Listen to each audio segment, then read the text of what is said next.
Hi, I am Satishkumar. இன்றைக்கி நம்ம வந்து இன்ஜெக்ஷன் மோல்டிங் மிஷினில் எப்படி ஒரு ஷார்ட் சைஸ் வந்து கால்குலேட் பண்ணுறது அப்படின்றத பற்றி பார்ப்போம். நம்ம ஃபஸ்ட்டு வந்து எத்தனை கேவிட்டி ரன் ஆகுது மிஷினில் அப்படின்றத ஃபஸ்ட்டு நோட் பண்ணணும். ரெண்டாவது வந்து என்ன கிராம் அதை மல்டிப்ளை பண்ணிக்கணும். இப்போ வந்து ஒரு 12.5 கிராம் ரன் ஆகுது, அது வந்து ஒரு 96 கேவிட்டி ரன் ஆகுது அப்படின்னா அதை வந்து மல்டிப்ளை பண்ணிக்கணும். மல்டிப்ளை பண்ணதுக்கப்புறமேட்டா அதில் வர ஆன்சர் இன்ட்டு 1108 இது என்னென்னா கான்ஸ்டன்ட் சொல்லுவாங்க. இது என்னன்றது அப்புறமேட்டா சொல்கிறேன்.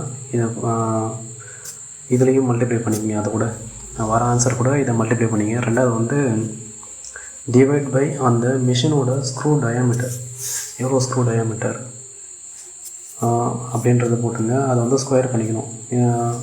ஸ்கொயர் பண்ணிங்க அப்படின்னா ஒரு ஆன்சர் வரும். அதான் வந்து ஷார்ட் சைஸ். அதாவது வந்து நம்ம மோல்ட் ஷேப் பண்ணதுக்கப்புறமேட்டா மிஷினில் வந்து நம்ம ப்ரீஃபார்ம் எடுக்கிறதுக்கு தேவையான ஷார்ட்டோட சைஸ் அதான்.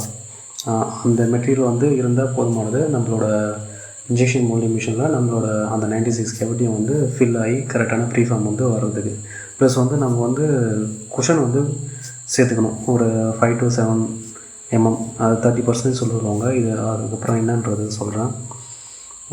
இதுதான் நம்ம ஷார்ட் சைஸ் வந்து கால்குலேட் பண்ணுறதுக்கான ஒரு ஷார்ட் ஃபார்மில் இருக்கிற ஒரு ஃபார்முலா. இதை வேணால் பிடிச்சிருந்தால் அதை ஃபாலோ பண்ணிங்க. தேங்க்யூ.